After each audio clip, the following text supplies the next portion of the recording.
What up, Herd? Welcome to another episode of Cover Lovers, where we get to talk about this week's incentives as well as store exclusives. And we are going to be a little light today. Jeff and Steve are under the weather. Hopefully, you guys feel better and get better soon. So we're definitely going to miss you here on the show. Mike's running a little late. And lucky for me, I have Big Rob here that's going to be helping me out with today's show. What's going on, Big Rob?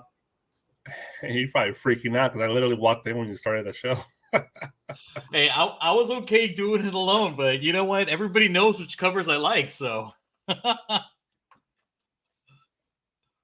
Are we frozen, Big Rob? And I lose power. No.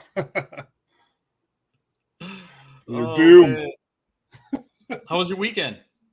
I'm good. Weekend was good. Actually went to a bar for the first time in a long time. So had a nice weekend, relaxing weekend. Because this week is going to be brutal. Because I'm taking Friday off, so I'm trying to make sure I do everything before Friday. So I get you, man. I know how that can be. Yeah. So, but I had to be here though Monday. Cover Lovers. I didn't even look at your deck yet, so. Or you're going to be in for some surprises. So we'll see. But before we get started, as always, quick shout outs to our sponsors.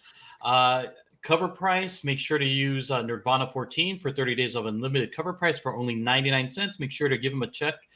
They have a lot of great materials, especially if you're wanting to see what your collection's worth. So definitely take a look.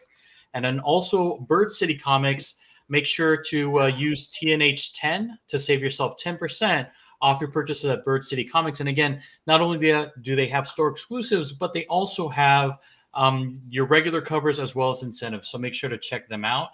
And as always, quick shout out to the team, Nerd Herd Horseman, Uncle Rudy, Something Wong, Deanna Man, Glenn 2K12. Thank you guys so much for making everything what it is. The community, the chat, love you guys. And then also Eddie, our resident DJ. Make sure to give him a follow on Instagram at Beats by Monster. All right, let's dive into the chat. All right, we got GTK. What is going on, dude? Uncle Rudy, what is up, man? Good to see you. And then Ronnie, yes, you know what? It's going to be close. It's going to be close. And with Big Rob here, you know what? It's probably going to be over. So it's going to be a fun show tonight. Then, oh, yes, there can only be Vaughn. Hello, sir. How you doing? Still chilling. Yo, man, what is going on? And look at that. Melanin and Manga. Sheena, love it. Thank you for stopping by. And Trish, as always, hello. And James, thank you for stopping by. Definitely appreciate it. And my man, here we go. Kenneth Bird, what is going on? And then also, guys, just like last show, if we don't have a cover that we're kind of showing here, definitely let us know. Hit us up on the chat. Let us know. And we can give you guys our opinions on that. I think it was James and Still Chillin' that brought up the Detective Comics, The Night Terrors by Chuma Hill. But I could be wrong. But definitely if you guys see a book that we didn't get to talk about today, definitely leave it in the chat. And then we'll bring it up via, League of Geek. All right, Big Rob, you ready? Yeah, go for it, man. All right, here we go. All right, the incentives for this week. And our first one here, it's become a staple. It is the George Perez slide. So here we go. George Perez, Wolverine number 36, 1 in 100, or the Marvel Age 1000, which is Captain Marvel, the 1 in 100. All right, Big Rob. Let me take a good look-gander at this. And yes, once again, Marvel is just raping George Perez's history here. God, dude. They're solid covers in general. I'm not going to say they're trash because they're not trash. But this is, man, they just no respect for the dead, man. It's just, Marvel is just brutal, man. They just let's make some money off this dude before it gets old. If I had to pick a cover, the Wolverine, obviously, it's just a more complete cover. The Marvel Age just looks like he was working on something and didn't like it and moved on kind of vibe to it. So at least the Wolverine is complete, somewhat complete, and at least it brings me memories to 181, right? We're in like a mountainous winter area when he appeared against Wendigo and the Hulk. So that's a cool card. 1 in 100. Man, 1 in 100 for Wolverine 36. Who's buying 100 covers of Wolverine 36? That's a Marvel Age 1000. Isn't that we go there already? It's just another reprint, I guess, of that. Who knows? But you could be right. It looks like they're doing it all over again. Wolverine. Yeah, I go with Wolverine. What do you think, Alonso? No, I agree with everything, and even like with the chat as well. I mean, I definitely like James has mentioned. Yes, it's just a cash grab. I totally get it, see it. And the Captain Marvel one, which is the Marvel Age, yeah, it's so empty in the 1 in 100. I mean, you're missing a lot of stuff. And I know that with the Treadress, I mean, you get that area kind of filled in. But it looks, again, and we've talked about this before on the show, it looks like a con sketch. Like it like you, to your point, it looks like it's unfinished. Yeah. At least with the Wolverine, we have some background. Maybe somebody else kind of put it there, but it looks nice. The only problem I have is like Wolverine's head is it's like super big, right? It's almost like it's elongated, like that perspective of a fishbowl camera, almost. Kind of. And then I feel like his torso is a little bit bigger too. So I mean, it's not George's best work as always, and we've seen him do some amazing things. I mean, he's a fantastic talent. He's a legend. But this stuff, I mean, it's just not that great. He drew two of my top 5 favorite covers of all time, which is Infinity Gauntlet #1 and the Infinity Crisis, Superman holding Wonder Woman, right? What issue is that? Supergirl. I'm sorry, yeah, Supergirl. Yep. Issue 3, whatever that issue is. Yeah, 2 of my favorites of all time, and that's George Perez work. Yep. So yeah, I would have to take the Wolverine. So we're on the same page, sir. Oh well, let's hope Mike shows up. Otherwise, it's gonna be the fastest show ever. Hey, I'm okay with that. Man. We can go get some dinner at a respectable hour, right? No, I already got some ceviche before this. Very nice. All right, we have World Tree number 5. We have a 1 in 25 by Michael Walsh, a 1 in 50 by Ji Wang Lee, and then Gavin Fullerton is a 1 in 50, or 1 in 50. I think it's a 1 in 50. I have to go check. Why don't you kind of make your thoughts known, Big Rob? Well, I figure that one out. Make like a tree. Oh, it's a 1 in 100. Sorry, that Gavin Fullerton is a 1 in 100. If you can believe that. Wow, you're off about. I know, I am. I apologize. I'm not perfect. It's okay. You're fired, dude.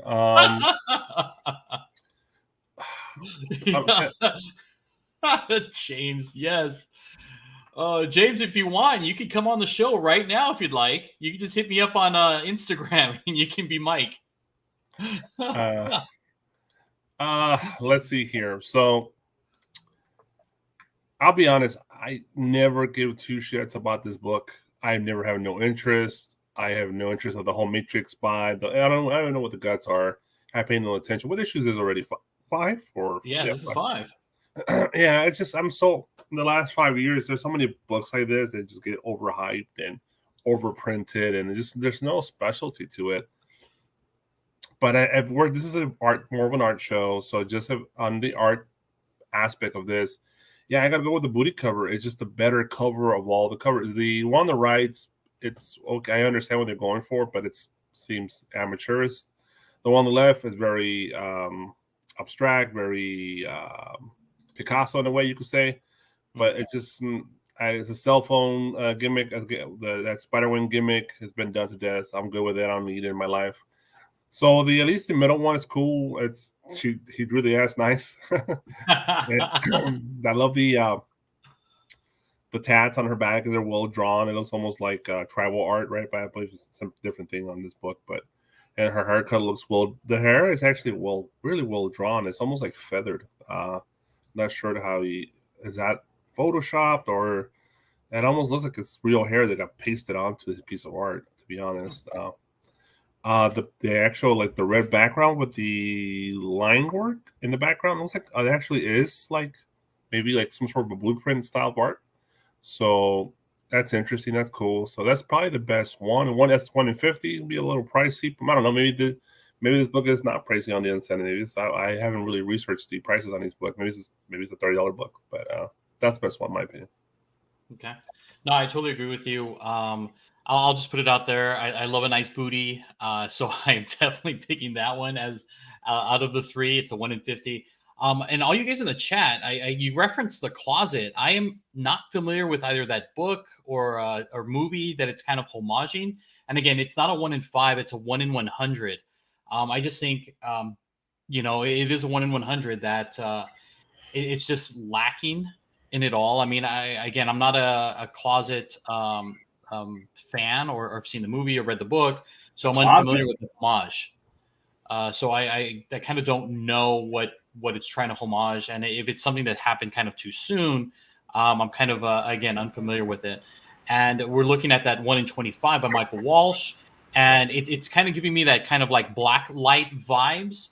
Or kind of like if you wear your blue and red kind of 3D glasses, you can kind of see some stuff kind of like pop out.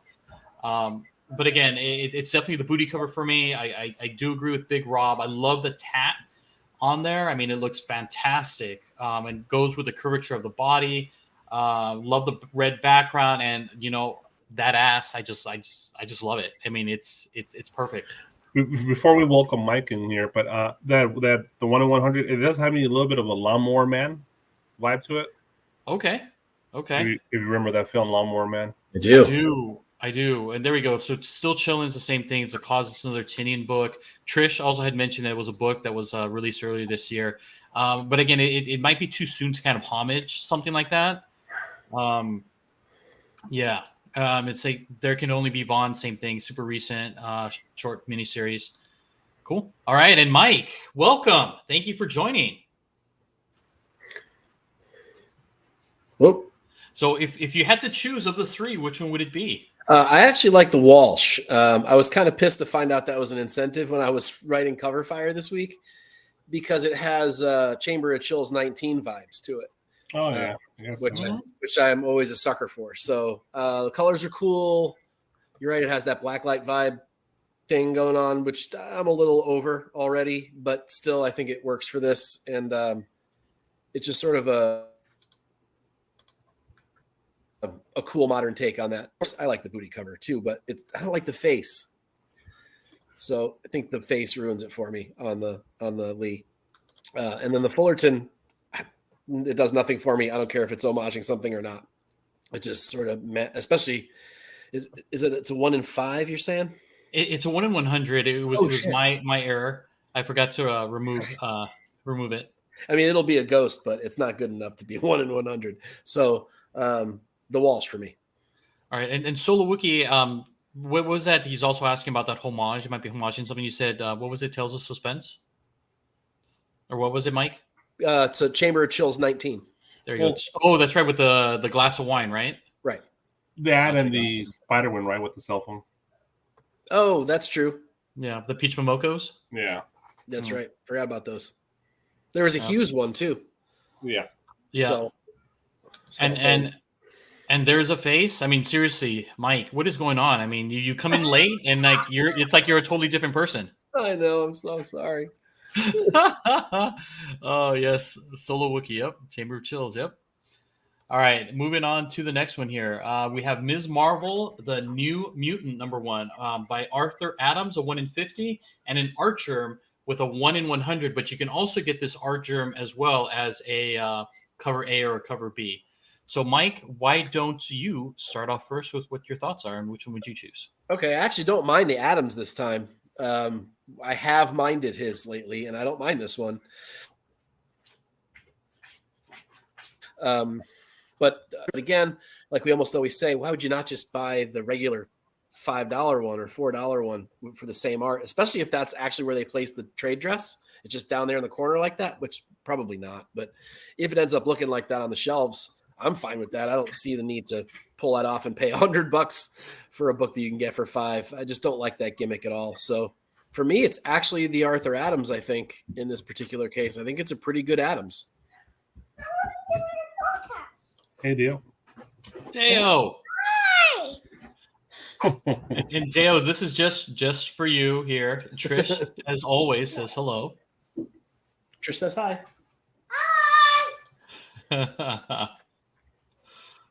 All right, Big Rob, what are your thoughts? Which one would you choose? Yeah, that Argent is missing the barcode. I'm assuming they're going to put it on the right corner where the marble is, and they probably move the marble somewhere else. Up to the top corner, maybe. Yeah.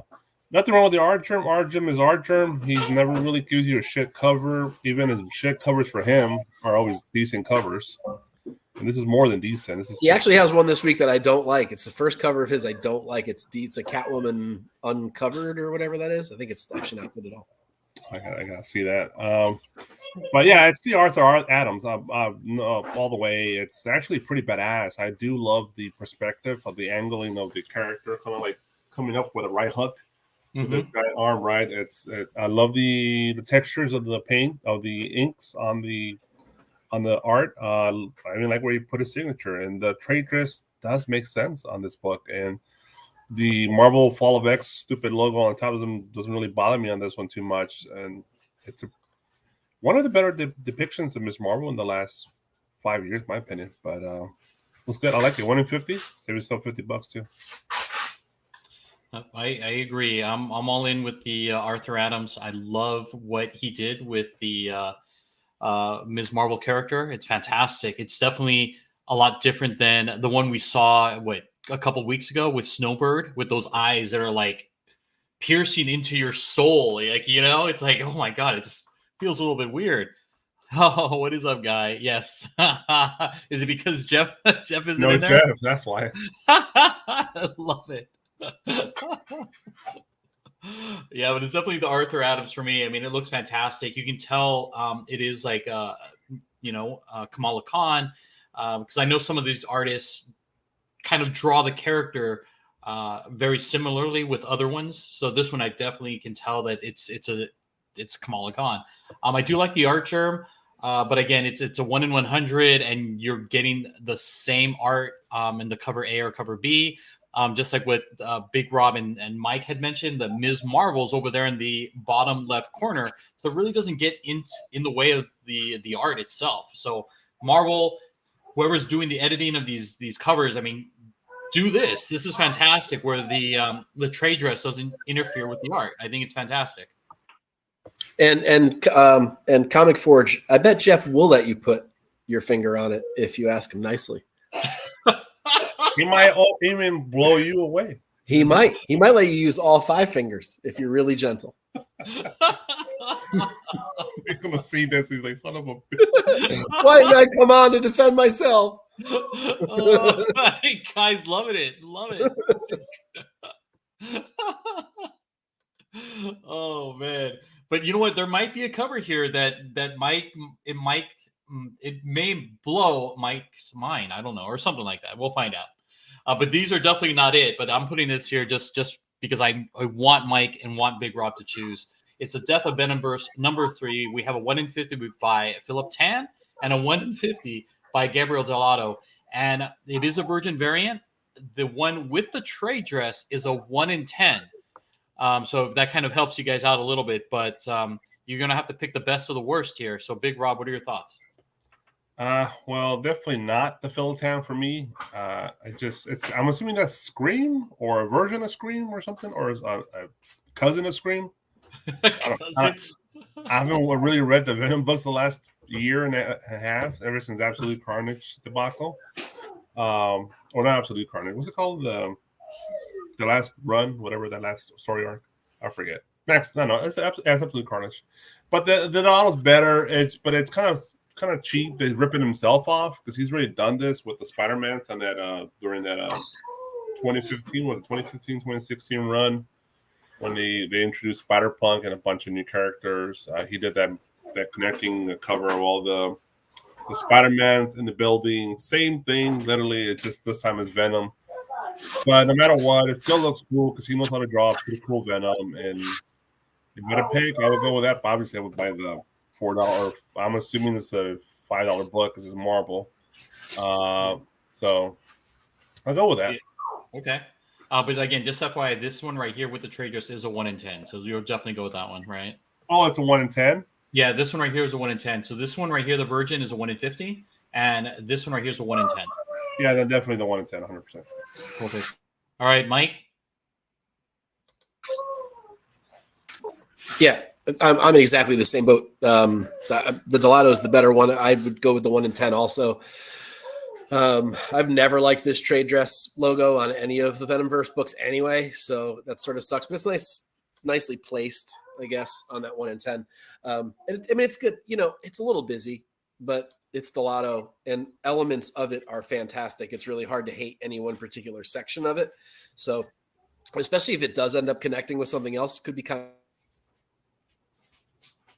of cool. At least one other book. Nice. Hopefully, it's not like, the Ross. Hopefully, it's not like the Rosses where there's 20 of them. But if it's just 2 or 3 books that connect, that's cool. But I prefer the 1 in 10 at price wise.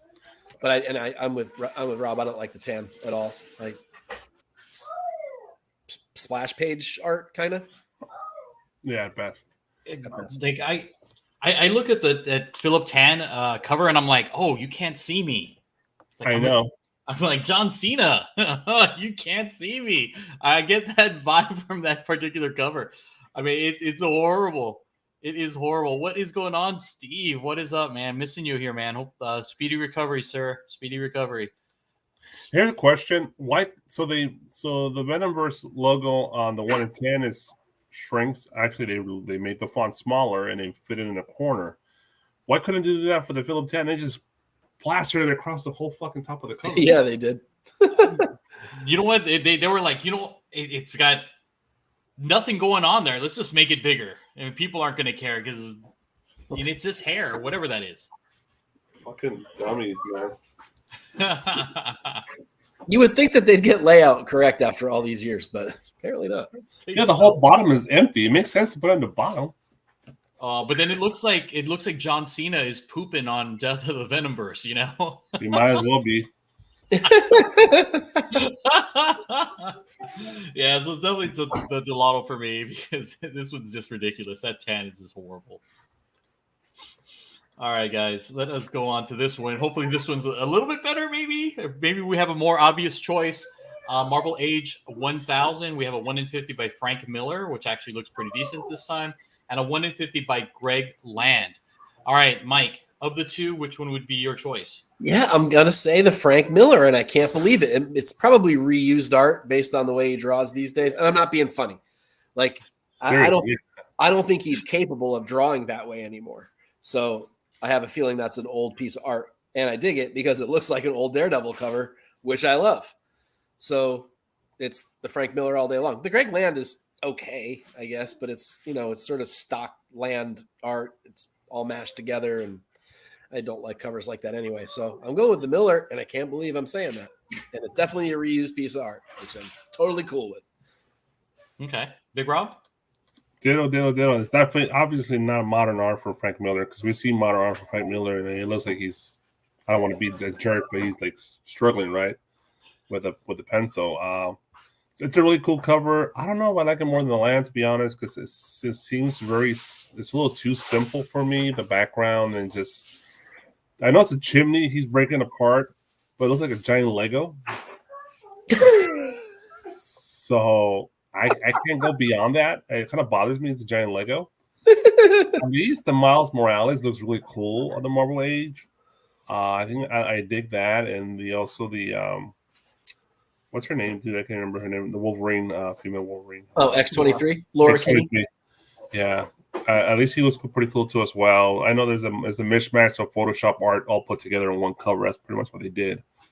But I guess I'll go. They're both 1 in 50s. I'll go with the Land personally. Okay. Big Rob, I mean, we got a super chat from Steve, which is awesome. Steve, thank you. Thanks, Steve. Big Rob, you know what to do. Here we go. 1, 2, 3, 4, 5. Thank you. Thank you, Steve, man. That's awesome, man. Thank you, sir. For me, I actually would go with the Greg Land. I prefer that one a lot better than Frank Miller. I agree with both you guys, Mike and Big Rob, that it's a reused art. I mean, his leg is missing. I mean, why is this kind of moved over to the left. It doesn't make any sense. You have so much area here that you can fill that I think they took this image off of something else. That maybe he might be kicking something else, or something else is going on in this panel here or this page that they didn't want to show. I mean, it's just too much empty space, to be honest with you. And I agree that this is definitely not the Frank Miller today that we know versus the Frank Miller in the past. I mean, it's definitely more detailed and it looks a lot nicer. It's not very rough. So for me, I love Greg Land. This one works for me. I love the way he draws women. I love the Black Widow, Laura Kinney, and the Miles Morales, and also the Moon Knight. I mean, I like this like hodgepodge of characters kind of tossed in there. I'm gonna assume, since it's Marvel Age, that each of these characters have their own little story in the book. So it kind of makes it a little relevant. And again, that's just me as kind of assuming it. But yeah, it's definitely the better art for me personally. I just, that Frank Miller, I think it's just reused art.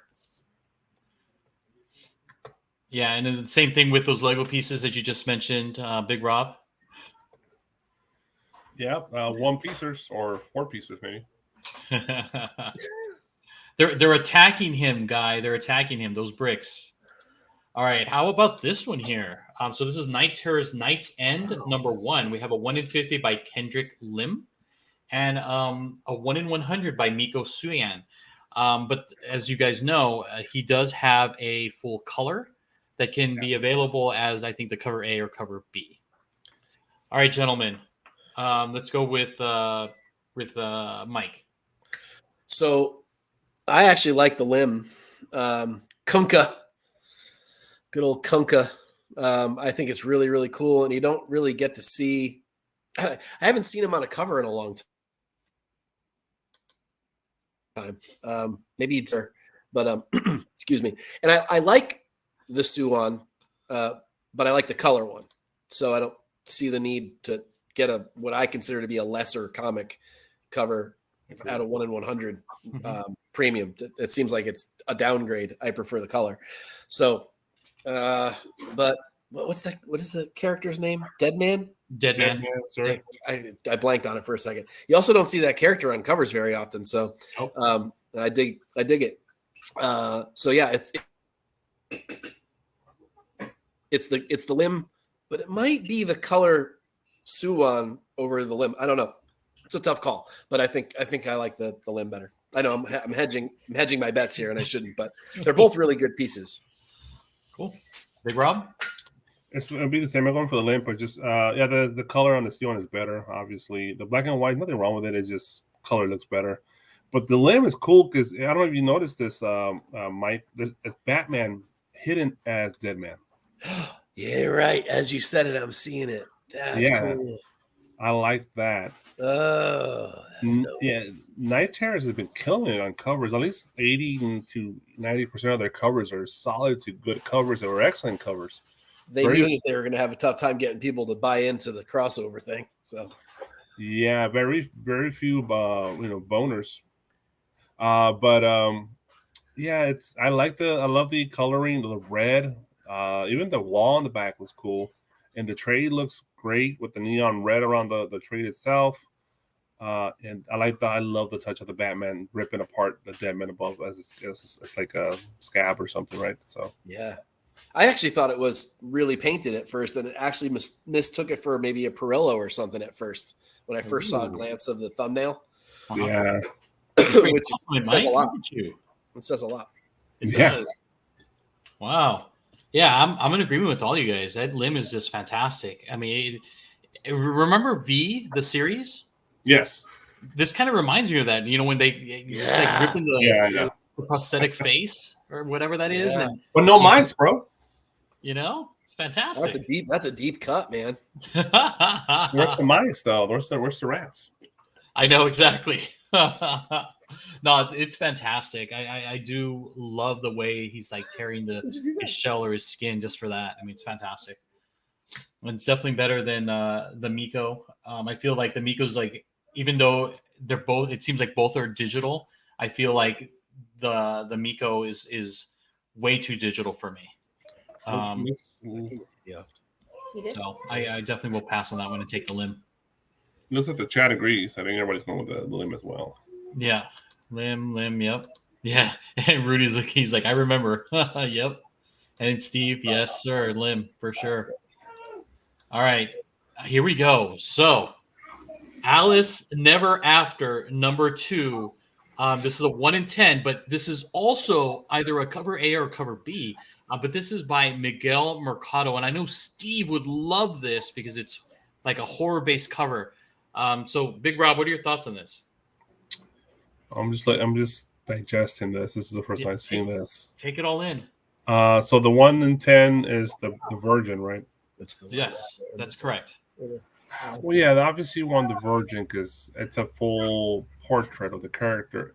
I like the idea. It's a really creepy, weird idea of like the story itself is coming from her head.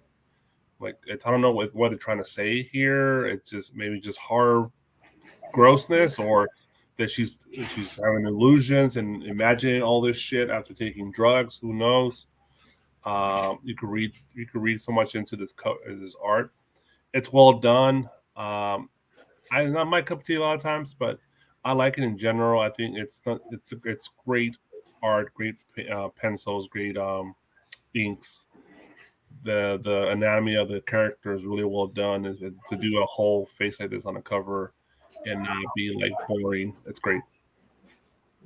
All right, Mike. So it's tough to see this, and if you've seen the other covers for this issue, there's a this week, which might be on our list. I'm not really sure. We'll see. But this is weird. This is weird. This feels like a Sandman book to me, which I love. Normally, it's creepy and disgusting, but yet I think it's also really cool. I have no problem with the trade dress though, and I think that that's all right. And I think there's nothing wrong with the trade dress in this particular case. So I don't mind it that way and have no problem just buying the $4 version instead of the, I don't know, 1 in 10 is not going to break the bank either. So if it were close to cover price, I would choose the Virgin over the trade dress one. It's a great piece of art. There's no doubt about it. And have it be correct and stuff. And the way her like left eye is looking over at her right eye as if she's looking at the scene that's in her eye is Right? super cool. There's a lot of great details. The hair is really well done. The hands, I mean, it's really a great cover. I really do like it. It's certainly striking, and it will definitely get the horror heads, and it'll definitely put people like Apollo to sleep with nightmares, which is, I guess, the point. Yep. So, sorry, I froze there at the end, but obviously some people are gonna have some nightmarish thoughts about this like Apollo, but I think it serves its purpose. It's a horror book. It's supposed to be horrible. It's horrible, but it's also beautiful at the same time. So I like it. Yeah, no, I agree with you, and it's great that Dale was like, ew. I mean, I love it when kind of art just kind of elicits things, and this particular piece of art definitely resonates with that. I mean, you look at it, you're like, oh my God. And I agree with Big Rob. I mean, it takes balls to put a face and fingers and stuff like that and make it look real and make it look like it's like I don't even know how to say it, but it's one of those things where it's a great looking cover. There's nothing wrong with it. All the parts of the anatomy, the fingers, the eyes, I mean, it just looks fantastic. And that's the eye is amazing. That eye is amazing. I think that makes the cover for me. Yeah. I mean, just kind of looking over, it's very creepy. It's fantastic. Yeah. So definitely love this cover. I mean, I hope this is in your cover fire this week, Mike. Of course it is. All right. Good. I'm glad to hear it, sir. Not the winner, but it's on there. Oh, I hope this is second or pretty damn close. But there are a lot of great books and the great incentives this week. It is actually in the runners-up. Yes, it's set. Well, I guess tied a 3-way tie for second. Oh, my bad. Sorry. That's okay. Oh, nice. Call me Bruce. That's right. Do you guys remember the American McGee's, Alice? I mean, that's the kind of vibes I'm getting with this. Yep. All right, moving on to the next one here. And now this is the Frank Miller we know. And this one right here is a 1 in 50 for the Incredible Hulk number 3. All right. Holy shit. Oh my god, dude. The fuck happened to the Hulk, dude? I don't know. I don't know. Look at Mike. He's dying. He looks like a fucking meth head on crack. But what's that new drug that everybody's dying off? Fentanyl or whatever. Oh, God. Dude, look at all the why is he drawing all these scratches? I know that's his thing, right? But why all these fucking scratches? And the buzz cut, the 1950s, and the $5 one looks worse because of the fucking trade. No, see, I disagree. I want to buy the trade dress one. If cut the picture off and have the trade dress, which is better, and it's the worst trade dress in Marvel. And it blocks all the rocks, and the rocks are the best part in this whole fucking piece of art. There's no good There's no good part of this piece of art, Rob. I could draw the rocks. I'm like, oh, that's art. I could do that. You could do the whole cover. Dale could draw this cover. Vaughn is like perfection. Jesus, this is finally your emoji makes sense on when you do the emoji throwing up. This is what it's designed for. All right, go ahead. I'm gonna submit art. Yes, and it'll probably be 10 times better than Frank Miller right now. And again, this is Frank Miller right now, not Frank Miller like maybe 10, 15, 20 years 30. ago. Yeah, 30 years ago. He was great, man. He was great. He was great. Oh man, look at that. I'm not trying to besmirch his legacy. No, he's doing that all by himself. Oh my god. Yeah. It's like an alcoholic. Somebody should just help me stop.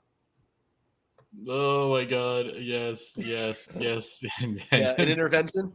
Intervention. Yeah. I would intervene on Frank Miller, Larry Hama. Oh god. Oh, well, Larry Hama's just a pissed off dude, man. You talked to him at a show lately? He just hates people. Oh no. Alonzo knows there's a legendary interview that we didn't release. Oh, it was bad. It was bad. Okay.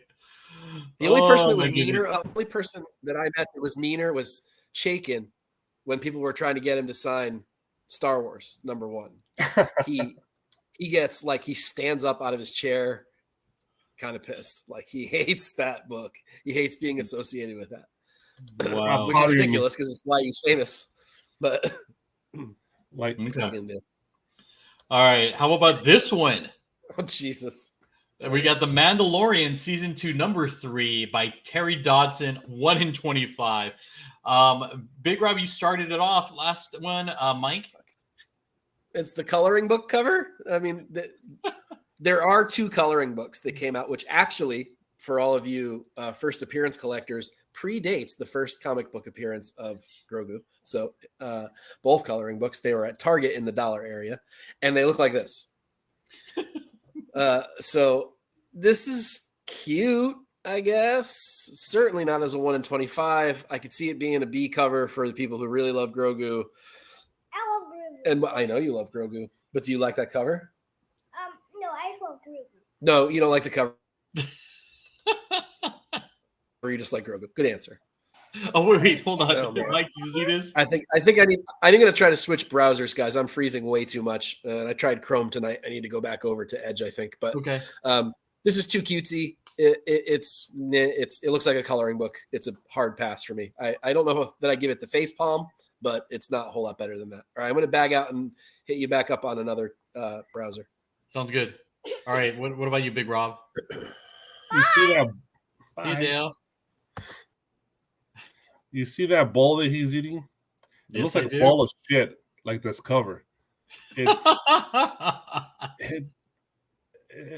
it's almost impossible to draw a bad Grogu.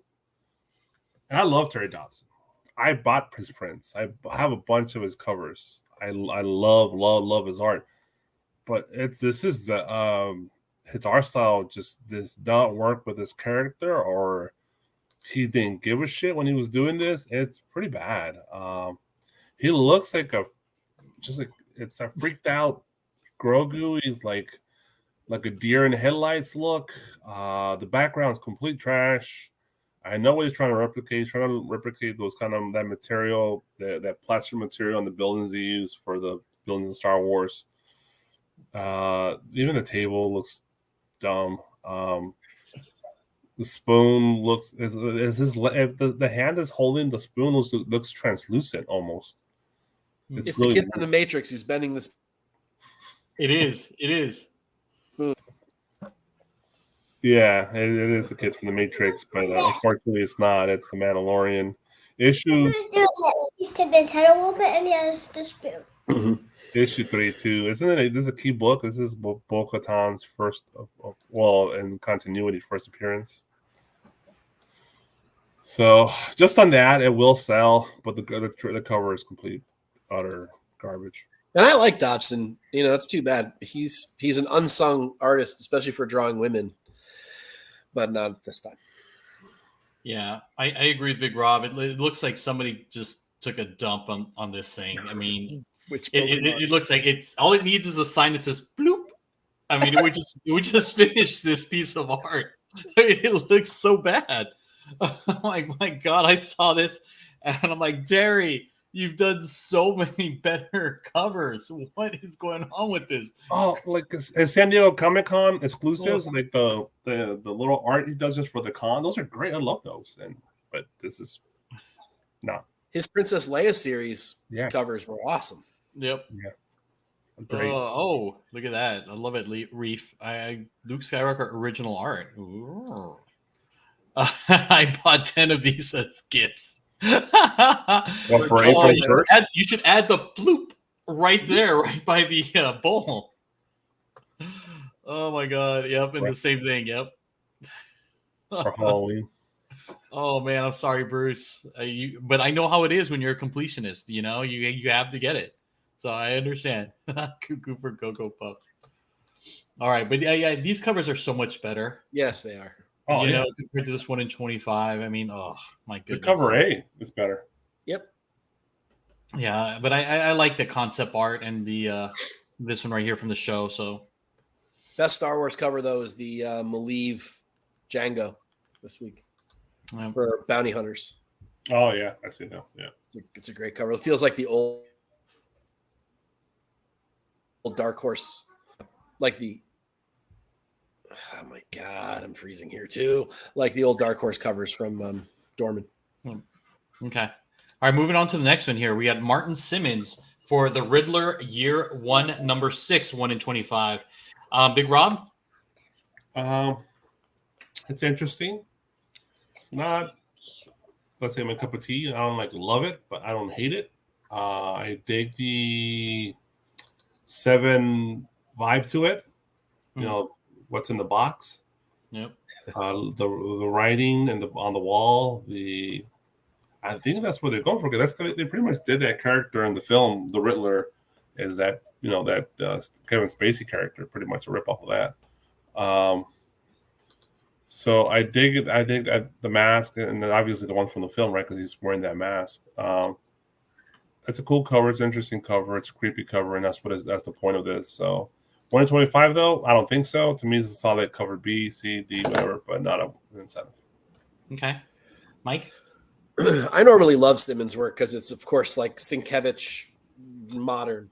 And I don't mind this, but this is certainly not his best work. It just doesn't quite stand out to me as much as his other work does. There's a jock for this cover, or for this issue, too, this time, which I think is a better cover. It's a regular one.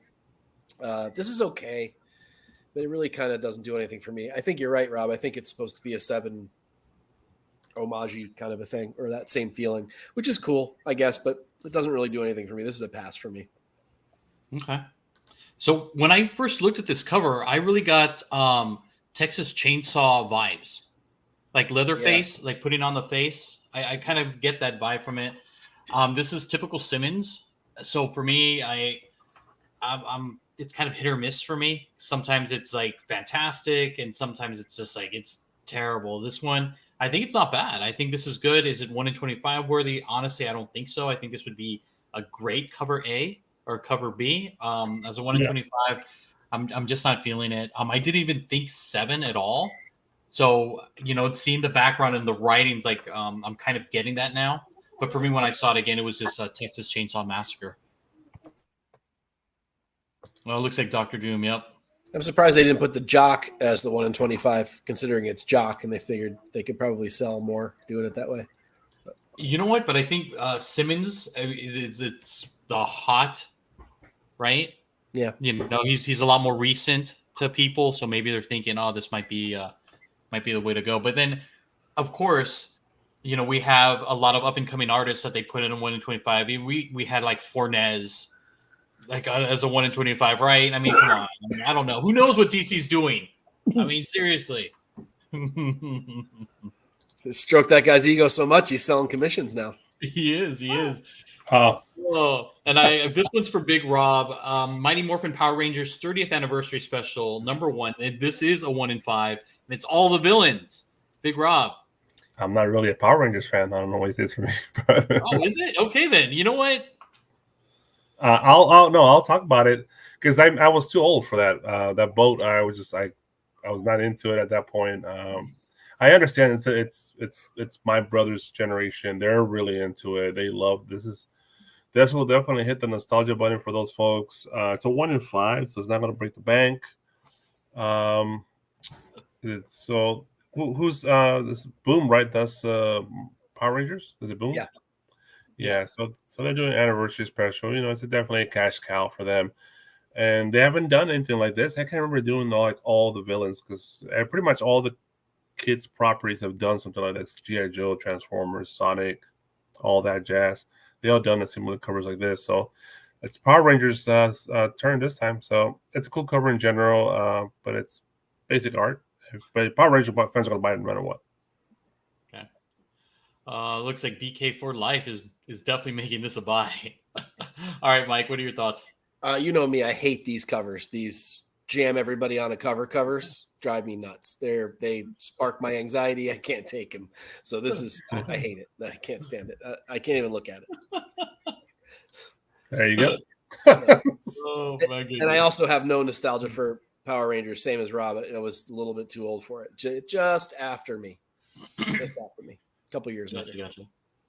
I thought it was kind of cool. I mean, it is like a lot to take in because it's a lot. But I also agree with the chat. Like, I can name maybe like a handful of these villains. Like, Lord Zed, Rita, Scorpina, Goldar, and I think that may be it. Yeah. There's a cool regular cover that was virginized as an incentive for this book. That's one Ranger, all the colors, which is kind of a cool concept. You can check that one out. I don't remember who did it. I think you thought I'm into it because I was buying Power Rangers books for a while there, Alonso, because the art was just usually the art is really, really well done on Power Ranger books, especially those foils. But I stopped because I just had to stop. Oh, I agree with Bruce because like I was picking up Power Rangers because Frizen was doing the covers for them. I have a ton of Frizen covers for Mighty Morphin Power Rangers. So do I. Yeah. I started. They were doing album covers for a while. Yeah. All right. I missed that really awesome pink one last year. Damn it. Oh, I think I might have 2 copies somewhere. Somewhere. I'll have to double check. They're all in storage right now, but if I'm pretty sure I have 2 of them. If I do, I'll send you one, Mike. That's amazing. That's like the one good Frissen that I missed over the last couple of years. Pink Ranger or Pink the artist? Oh, there you go. Pink Ranger. Okay. Yeah. All right. Moving on to the next one here. We have Draculina Blood Simple #5, a 1 in 15 by Giuseppe Matteoni. Big Rob, can you help me with that? I like the way you say these Italian names. Let me try. Giuseppe Matteoni. Oh, I love it. All right. Mike, what are your thoughts on this one? I love it. I really do love it. Not just because it's sexy, but I love a sort of new perspective, not just the old cookie cutter poses. You know, and I think when anyone does something kind of unique like this, you could really fuck it up, or you could nail it. I think in this particular case, the skulls are awesome. The smoke is cool as hell. She's super sexy, like she's supposed to be. The line work is great. I'm assuming there's a regular version of this. There is a trade dress version, although I think this one feels like it needs to be a virgin to really fully appreciate it. But this is pretty great. All right. Does it blow your mind though, Mike? She could. It does. Nice. All right. What about you, Big Rob? I like it. It's different. I feel it's different for Dynamite. I feel like they don't draw coverage usually. It's something about it's different for Dynamite. Does Giuseppe go to the same school that Lobos and Adam Hughes go to? Because it's very similar to their art, right? So it has that Adam Hughes style to it. It does have a Hughes-ish style. Yeah, after Hughes, after Lobos. So I love the skulls. The skulls are really, really well done. I love the shine on them. It's almost like it reminds me when the Predator shines the skulls and they're really shiny. It's almost like glossy. It has that vibe to it, like the Predator cleaned the skulls for this lady. She's well drawn. I don't like that they hit a lot of her. All you really see is the upper torso and the head. But it makes the imagination, Rob. It's in the imagination. Yeah, maybe he's trying to cheat and not draw the legs or the feet, right? Maybe he's like life can draw. That foreshortening. That Trish can chime in on this, but that foreshortening had to be a fucking nightmare. I think from my experience, just to be on the show, I think 80% of the artists can't do it. So it's really, really one of the more difficult things they could do. Fornes can do it. Fornes at 500 bones. Yeah. Yeah. Is that what he's charging? Yeah. He's frozen. Is that what he's charging for real? Yeah. What the fuck? All right. One artist was harmed in the making of this podcast tonight. Fornes. I'm going to start calling you 500. 500. Oh Yeah. my god. 1 in 15. This is probably an $8 book at stores. So yeah. Cool. I totally love this cover. I think it's fantastic. It's sexy. It's haunting. I love those eyes and kind of like just kind of looking at you. The body looks fantastic. The skulls. I mean, there's so many details to it. I like how it's this like never ending like thing of skulls there. And yeah, I didn't even think about it's like the Predator was the one that cleaned all these skulls. That's great. He's a master out of it. That's right. I like that the lighting changes on the skulls as it goes back too. That's the way it should be. And that's probably something that a lot of artists would overlook. 100%. Yeah, it's a great cover. I had to add it as soon as I saw it. I'm like, you know what? Dynamite has to have a version of this, and guess what? They do. So yes. Yeah, I'm glad I don't care about this character, so I don't have to buy. I know. And Lord of Brooklyn, yes, this could be the cover of the show, but we have maybe one or two more. We'll find out. Oh, there's better covers this week. Oh boy, there they all are. Oh, sorry. You didn't see that. You didn't see that. Look at those butter fingers. I know. Moving on. I'm sorry. There's nothing to see here. All right. How about this one here?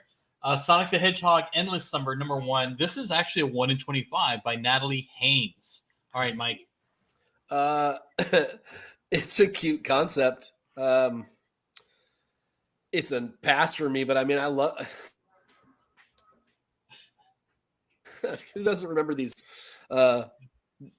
They never really looked like what they were supposed to look like. I think there's a really famous Spider-Man one. Yes. That is so terrible that it doesn't look anything like Spider-Man. And so it's almost like, these don't really exist. But this kind of has like a garbage pail-y kid kind of a feel to it. Sort of, it's a cool concept, especially for a summer special. I like it, I guess, but it's a pass for me. This stuff is too cutesy for me. I really dig what they've been doing with Sonic incentives recently, and this is an offshoot that I don't love, but it would be a pass for me, but it's a cute concept. Big Rob? Well, as the resident Sonic the Hedgehog homer, because I've been blowing up Sonic the Hedgehog a lot lately.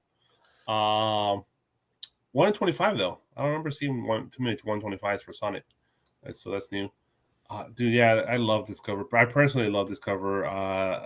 The nostalgia, the feels, it's definitely 1992 all over again, right? Because I swear they were selling this fucking Sonic the Hedgehog ice cream in 1992. I swear I ate it. I could taste the bubble gum in his eyes. Yes. Right. Oh my god, I forgot about that. It's just all the characters here drawn. Yeah, to me personally, Sonic is just. I literally want to buy every cover, but I have to have will. I have to control myself. I probably won't catch this later because it'll probably be gone. It's a 125 of Sonic the Hedgehog. But you're buying this one though. No, I'm not buying this one, Alonso. Don't fucking push me, man. I gotta buy G.I. Joe's, man. Yeah. Okay. Badass cover, dude. I love it. All right. Would it have made you buy it? Like right now, I'm just gonna guess you're on the fence, so you're probably leaning on the side of no. But what if in this cover, like Mike had suggested, they make it look like it actually came out of like the popsicle that you actually got this weird looking Sonic, and Tails and all of them. They touch on it because you can see someone already dripping away. Because you had to eat that motherfucker really quick, otherwise it was melting on the floor like that and on the hot. Oh yeah. Yeah, I could just have memories of looking down on the pavement of the black pavement and just like it's already there, half of it. So it's and Bruce is like great memory for being old. That is true. I'm glad you can remember all this stuff. That's fantastic. When it's like nerdy shit and food, it tends to stick to my brain. So nice. All right, how about this one here? Batman, Catwoman, The Gotham War, Battle Lines number 1 in 25 by Otto Schmidt. Big Rob? Well, Otto, I don't know what the hell is going. I guess I get it. All right, she's doing her cat burglar thing. She's grabbing the diamonds. I just kind of appreciate. I cannot appreciate. Maybe it's a great piece of art, but not for me personally. I just don't like the. It's been done better a million times by a bunch of other artists, right? Frizen, Micah. When you tackle this character now, you got to bring in the fucking heat. Otherwise, it's going to be people will be like this pales in comparison to what we just have bought the last 2, 3, 5 years. This week specifically, there's one who does it better, and the Olivier Coipel is amazing. So there you go, man. It's just with this character, you bring heat. 1 in 25. Batman, Catwoman, Gotham War, Battle Lines number 1. How much is this ordered? How rare is this book?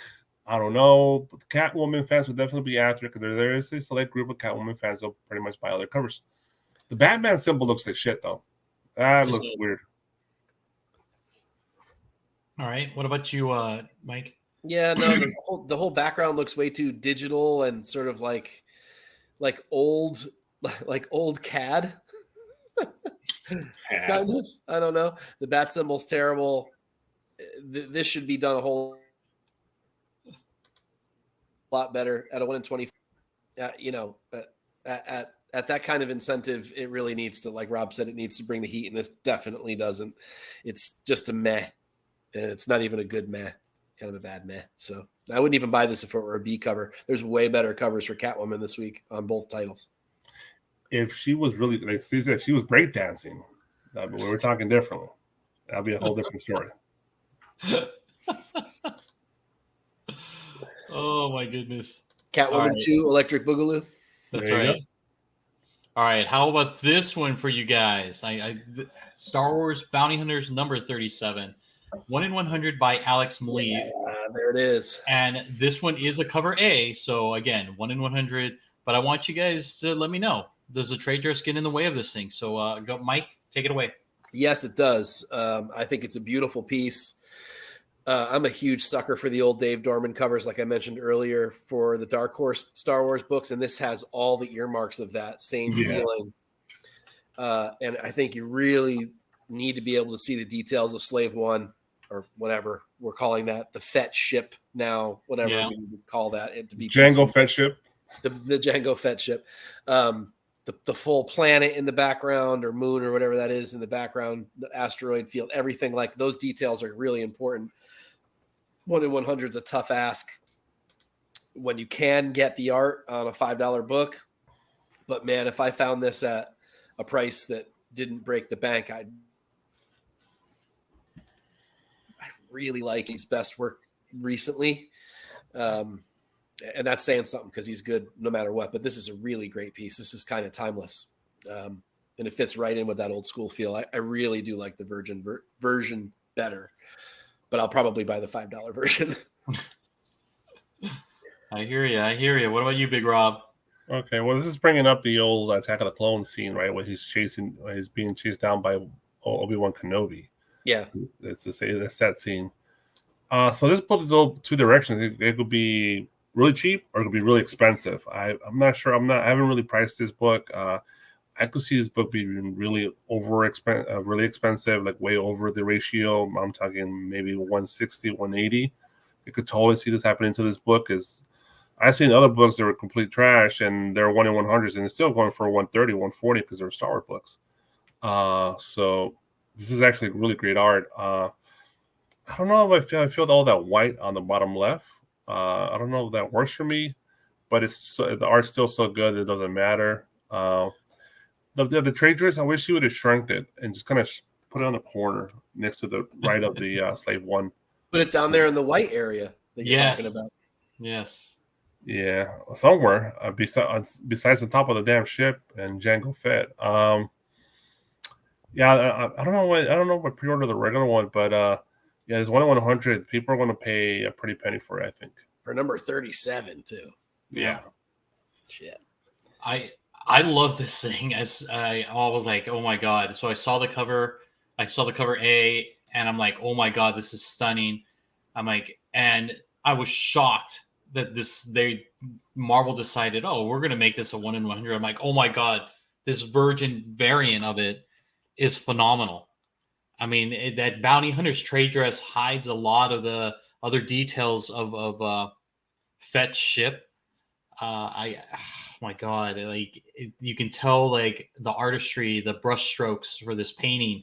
I mean, it's beautiful. It really is. And for 1 in 100, I think it's definitely worth it. I think it's one of those things where like it's like you would happily display at your home. I mean, it's a comic book, yes, but oh my god, if anybody could get this original artwork, oh my god,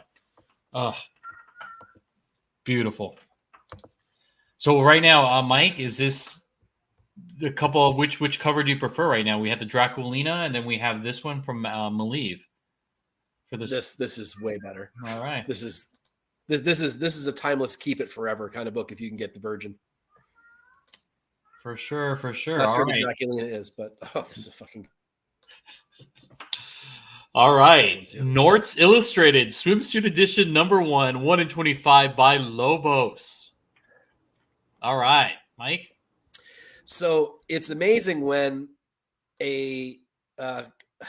someone who's inspired by a famous artist is on the same book as that famous artist this week. There is a Hughes cover for this, and this one's better.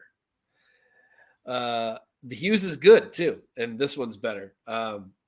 Lobos, this is beautiful. She's super sexy.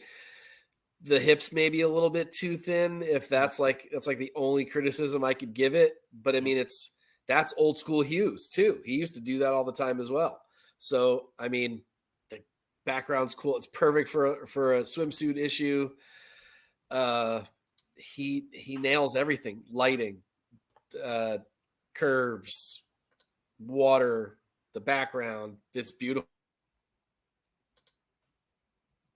It's like that's what it's supposed to be. I have no problem with that. I think it's really, really excellent, and I think it's better than the Hughes, but just barely, but still better. But the Hughes is just a regular cover. It's not even an incentive. Yep. All right, Big Rob. Well, us here at Team Nerdherd are Lobos homers. We are. love some Lobos. Yeah, I'm buying all his Hispanic Heritage covers because they're only $5. Right? So I'm just grabbing all the covers. All of them are. I love all of them. This is a great cover. It's a beautiful cover. I don't know what the hell is North Illustrated, but it doesn't matter. Who cares what's inside at this point? It's a some sort of type of Wonder Woman character, but it's so well drawn. You just want to stare at it. The ocean looks great. I can't say more than what Mike already said. It's just a beautiful cover. Oh my god, yes. I love her face. The face really is what gets me to this particular piece of art. Like everything else, like I really don't care. And I'll be honest, like I really don't care about anything else here in this image except for this face. This face is just, it's beautiful. It's very, I want to say it's very sweet, right? It's not like she's trying to be sexy or anything like that. It's just her. And I'm so drawn to this. I am totally loving this cover. I wish I pre-ordered this. I think our buddy over here, James, pre-ordered it. You lucky SOB. I wish I pre-ordered this one. It's gorgeous. It's gorgeous. But we are going to follow up this one with this one. Yeah. With Adam Hughes. And again, this is another another cover for the Alice Never After, but I wanted to kind of show one and not have them compete because they're two different pieces, I thought, and they were both beautiful and amazing for whatever style there was. But this is the Adam Hughes 1 in 25, and then you have the cover cover A or cover B that you can get with the trade dress. Big Rob, why don't you go first on this one? I ain't gonna lie.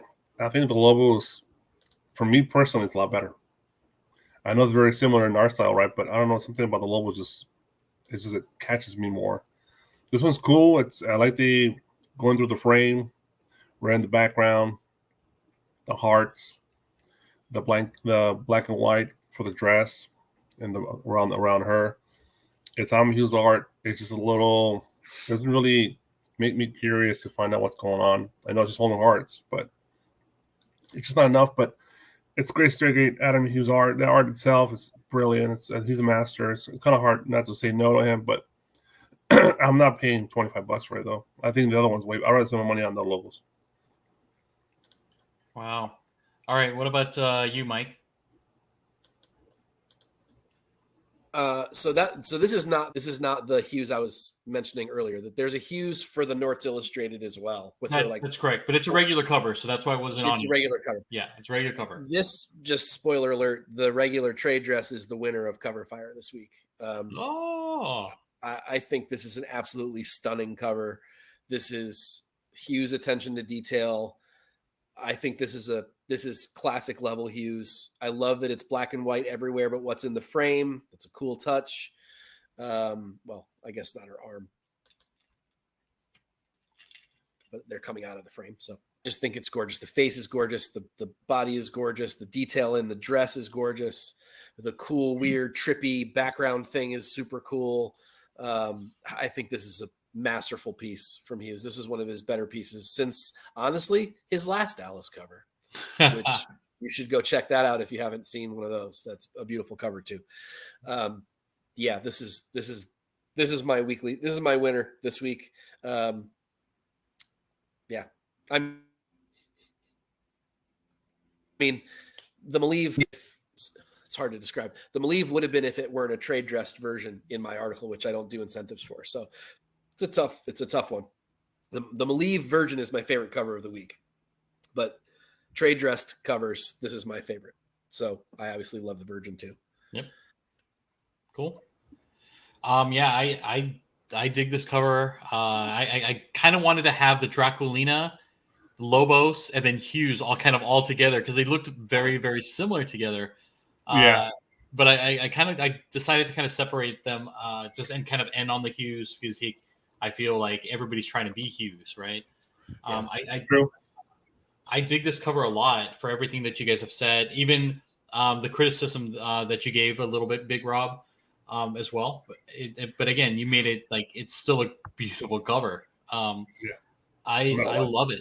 I mean, definitely love the trade, but I like the Virgin. I think, let's see who put it up there on the chat. I think it was either Still Chillin' or Solo Wookie.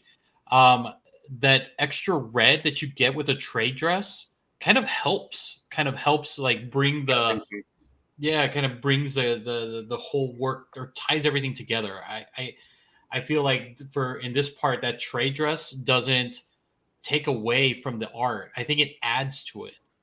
So for me, I would definitely prefer the cover A or / cover B versus the Virgin. To be honest, I mean it's still a great piece, but again, I'm kind of in agreement that the trade dress really kind of adds to it. Yeah, I like that one more. I think. Yeah. Cool. All right, gentlemen. This is it for our incentive covers. And again, the chat, you guys did a great job last week of kind of bringing to our attention some of the books or some of the incentives that we kind of didn't cover, didn't talk about. So again, if you have an incentive that you guys want us to kind of discuss, please bring it up in the chat now so we can get to it by the end of the show. But first off, we're going to our store exclusives. Here we go. Our first one up is Transformers #1 from Stadium Comics by Santa Fong. It's an LE of 1,000, cost of just $15. And Mike, you did a cover tunes for RC, didn't you? It was the final one before I stopped writing them for a while. Yes, I have a warm place in my heart for the character that they never made a G1 toy for, and then also never made a freaking Headmaster toy for when they needed to do it. And so I feel like this character's gotten the shaft because she's like a pink girl Transformer, and they figured boys would never want to buy it for whatever reason, which is horseshit because Scarlet was my favorite freaking G.I. Joe. So there was no reason for boys not to buy girl characters. So I'm a sucker for a good RC anything figure cover, really good. It's a little digital for me, which I wish it weren't, but still, this at $15, this might be a must buy for me, mostly because of the subject matter, less about the art, although he nails the art, but I think just because it's a really good solid RC cover, I think I might have to have it. All right, Big Rob, I bought it, so I do because I agree. There's not a lot of RC covers out there, and when I saw this, like, wow, it's her on a cover. It's also issue #1. It's going to be a kind of a key book. It's going to be a low number, 1,000. Stadium Comics, not a well-known website. So to me, it was an easy buy. It's the price point, $15. It's not going to hurt. So I love the art. I love they pick up the character choice. You still get Prime in the background, right? They get a little the transformed version of him. So this is super nostalgic, all the right reasons, and I even like how they matched the Transformers font logo to match her color. So, and I love how they brought back their Skybound's doing the character on the we call it the corner blocks, like the full character there. That brings me nostalgia to our 80s Marvel. So I love that.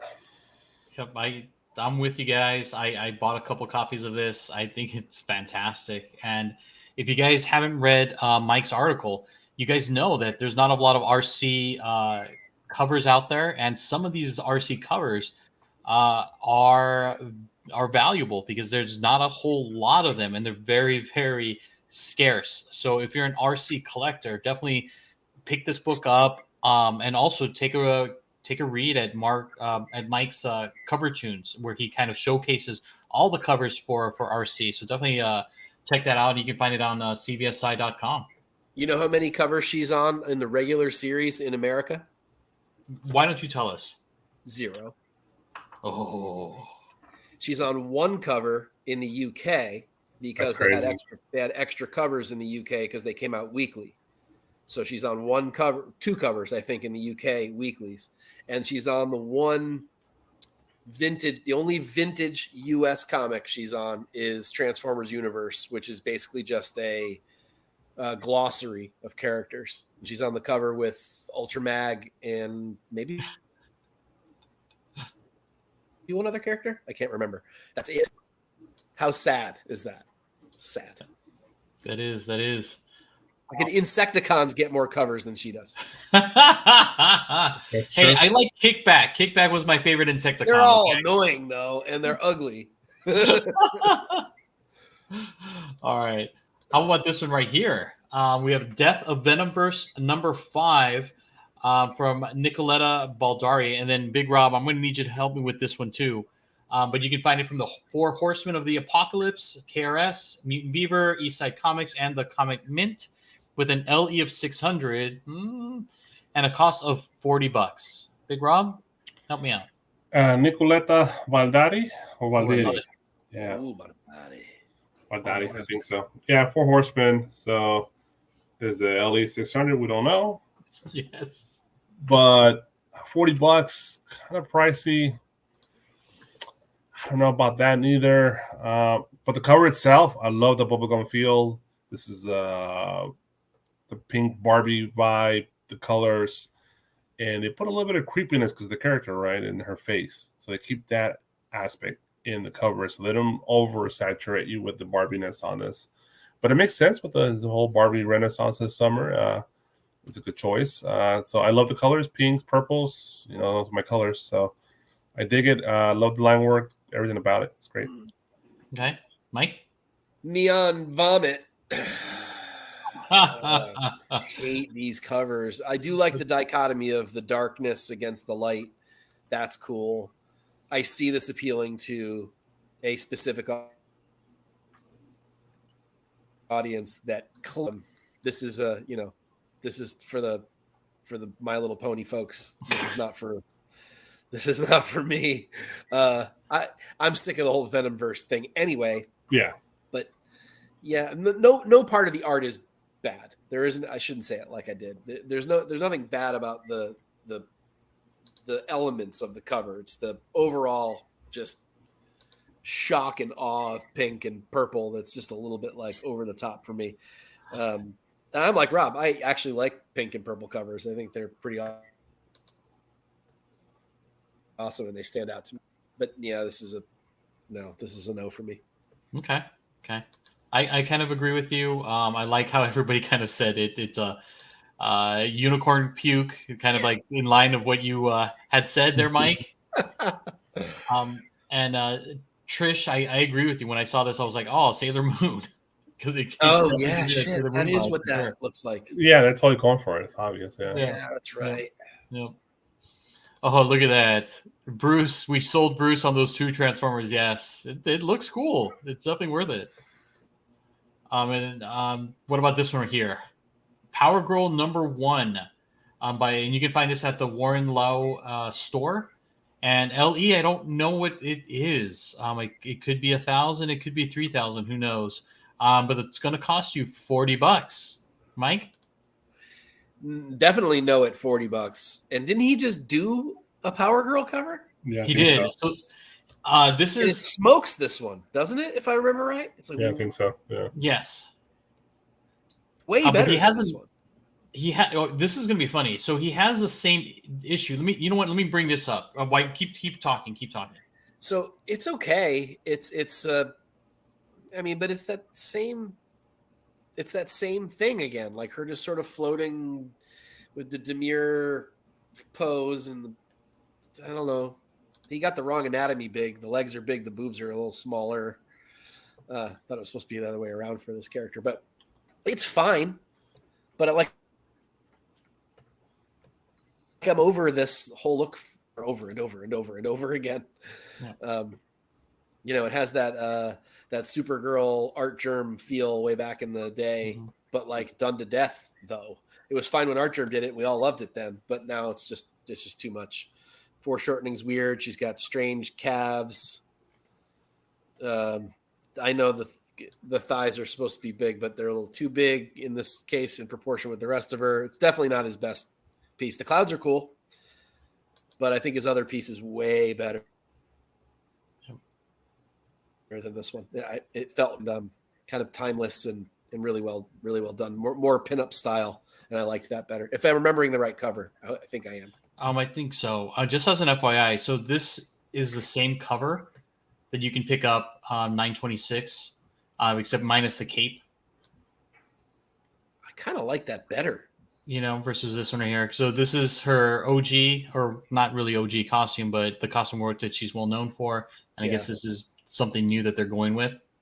I kind of like it a little bit better because it's different. And then one other thing, I think one of our chat members just mentioned that it's sold out on his site. Oh, thanks, Larry. Okay.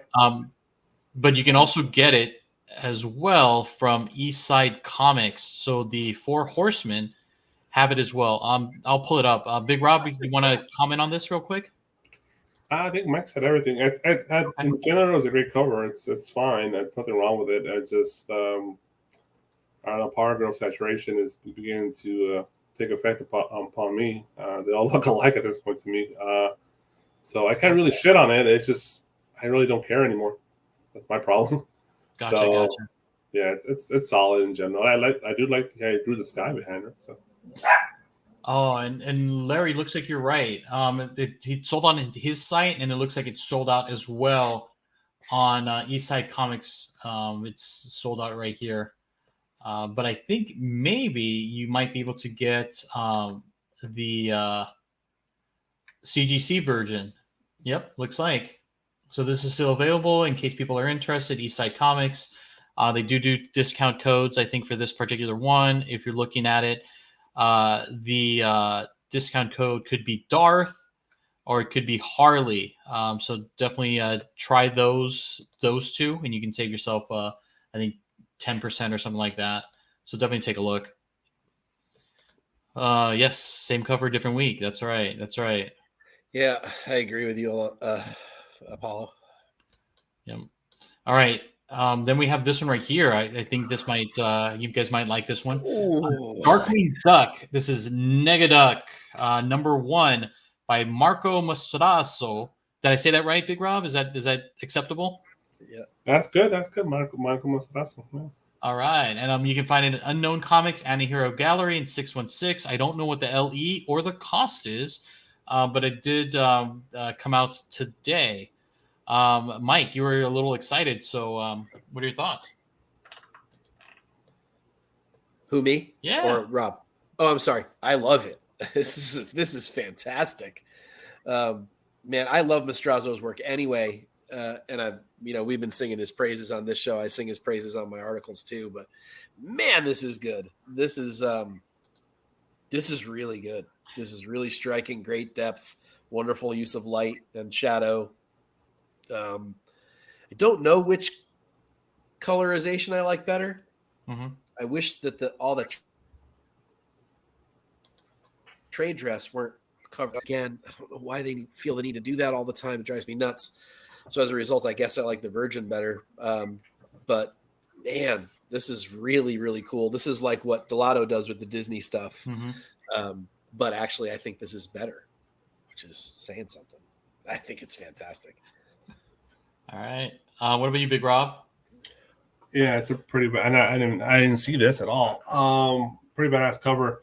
I do like the colorization of the trade one. The trade dress is bullshit, but the color palette on that one with the more of a yellow hue to it, I like a lot more than the blue hue on the Virgin.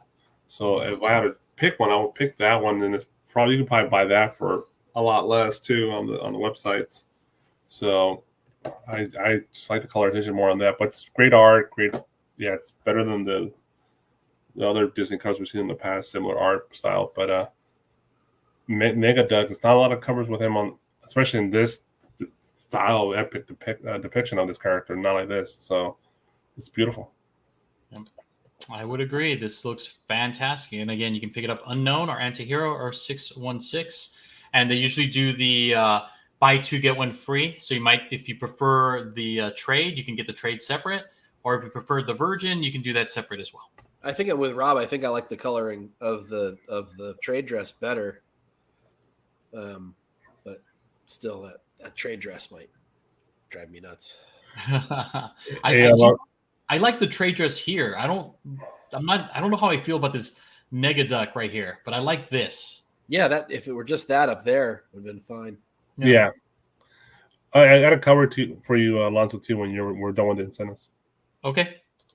All right. Moving on to the next one here. Oh, look at this.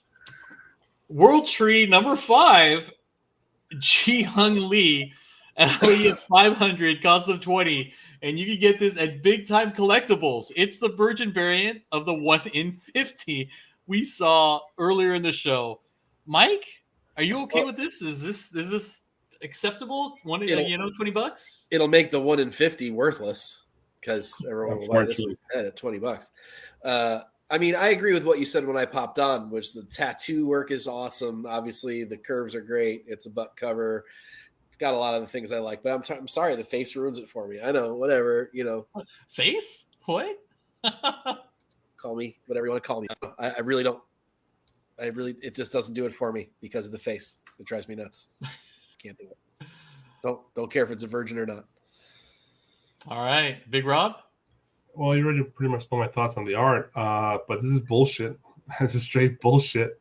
I hate you did this. That's all, dude. That totally sinks that other book. So, Big Time Collectibles, douchebags. Sorry. I dig it. You get to see more of this part right here in this Virgin variant than you would with the other cover. Just blow that up. Make that the I know, might as well, right? Like the fucking Power Girl, then just blow up her face and you see it. Yeah, there you go. All right, let's move on.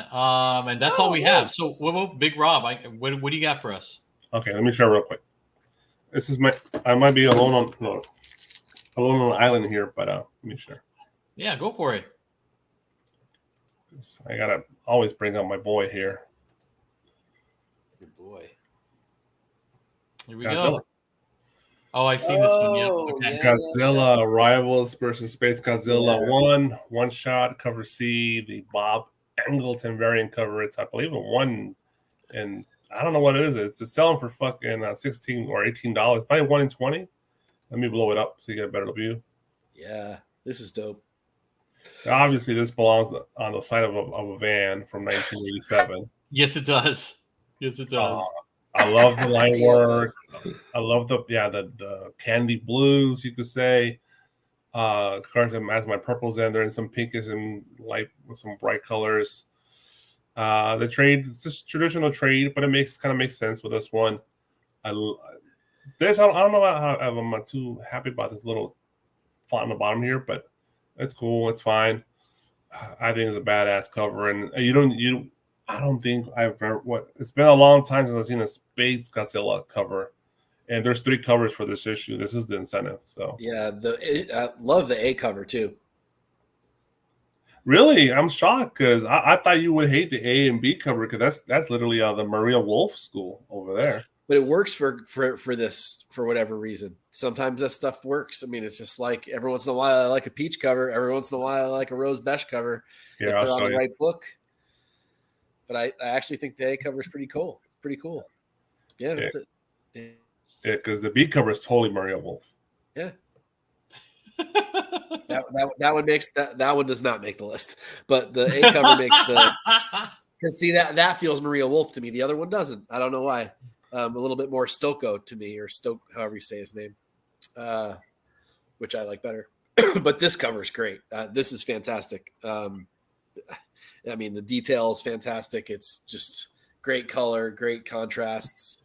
Way too much trade dress shit going on it. But I mean, that's all the Godzilla books have that. So I guess we're just used to that. But at least the trade dress is in a space that seems to be created for trade dress down there at the bottom.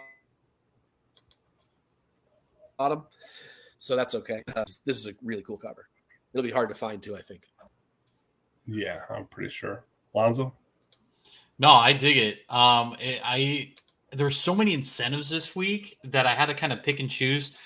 I was on the fence about this one. I do like it because like my son's is in that I love Godzilla phase, and so he has a ton of Godzilla toys right now, and it's he knows. Oh, yeah, that's right. Yeah, he knows exactly what year each Godzilla is. Like he's like, oh, this is 1958 Godzilla. This is 2012 Godzilla. I mean, he knows. I'm like, how the hell does he know this when he doesn't watch any of the movies? But he's watching YouTube, and they show little snippets of the growth of Godzilla. Awesome. Yeah, and who he fought and stuff like that. So this one, I think it's great. I've seen the movie when I was younger. On Channel 9 when they just had all this Kikau, yeah, these Japanese shows or movies and Saturday mornings dubbed or whatever you want to call it. Yeah. And this reminds me of it. I mean, I've only seen this character once, and I was like, oh, this is kind of cool. He looks like a linebacker. Like he's gonna just beat the crap out of Godzilla. It's spike him. I mean, I think it's fantastic. I do like the cover. I like the texture that the artist put in this character. So yeah, I dig it. It's which is Bob Eggleton. You know what? Okay, so that name sounds familiar. I know, we do a lot of covers and stuff like that, but didn't he do some Magic the Gathering cards or something like that? I mean, his name sounds so familiar. That's possible. Possibly. By the way, this wish listed on Midtown. So, wow, a lot of people dig it, man. It's gonna be an expensive week. For sure. I want to get that Lobos cover. Me totally too. Damn it. All right, Mike, let us know where people can find you. Find me on CBSI. That's comicbookinvest.com on Tuesdays, late morning, early afternoon for Cover Fire, which is the antithesis of this podcast where I just talk about regularly priced A and B covers for the week, in which one no incentives, and no what do you call it? Store exclusives. Thank you. And then Cover Tunes, which is on hiatus at the moment, but there are still 210 issues, the last of which was an RC issue. So if you're so inclined, go check that out, and any of the back issues that I've been writing over the last 4 or 5 years. And I think you'll enjoy them. Yep. And in case you guys are wondering, he did spoil who is number 1 this week on Cover Fire. But again, you know what? I enjoy reading it. It's short, like maybe 1 to 2 minute read. It's fantastic. And again, it gets you hyped. It gets you ready for, to go to your LCS, because it's like, okay, this is what I know. This is what I should be looking for. So it's great. It reminds you that you don't have. Say that again, Mike. I said it's just a reminder that you don't have to spend a fortune on comics every week. Yep. All right. Actually, 30 of them. Well, they have, I guess so. But you don't have to buy all the super tough, incentives and stuff. You can get away with some pretty beautiful art just on $4 and $5 covers. I know from experience. Yeah. Oh, sorry. All right. And before we wrap up the show, as always, got to give a quick shout out to our sponsors. One of them being, again, Cover Price. Make sure to give them a try. You can use Nerdvana 14 to get 30 days of unlimited Cover Price for under $1, 99 cents. I mean, just give it a try, check it out. And then, as always, Bird City Comics. Make sure to use code word TNH10 to save yourself 10% over their store exclusives and also other great comic book and also pop culture stuff. So they have some pops and stuff like that. So give them a look. Yep. And then also our friend Sean over at Display Geek. Make sure to use code word Team Nerd Herd to save yourself 10%. And again, this is off your first purchase, and you're definitely going to be buying more stuff because once he gets you, I mean, those cases are fantastic. So definitely crack dealer. Your first hit. Your first. That's right. First hit is discounted out. Oh, that is so true. That is so true. All right, and as always, Mike, can we have the disclaimer, please? Multiple artists were harmed in the making of tonight's podcast. Fuck yeah. Oh, my God. And we make no apologies for it. I feel so bad for Fornez. Who was the other one? Well, we also hung on Miller a lot. Oh, that's right. As well. Oh, I don't know. Hey, Fornez definitely got the brunt of it, though. He did. Frank Miller should just stop. He didn't even have a cover on this week. I know. Drive by. Still crushing it. Oh man, and a big Rob. Before you take us out, really quick, again, thank you, chat. Good night. Really appreciate y'all. Big Rob, please take us out. Let's do this. If you want to do it right, be a comic cover whore for life. Yeah.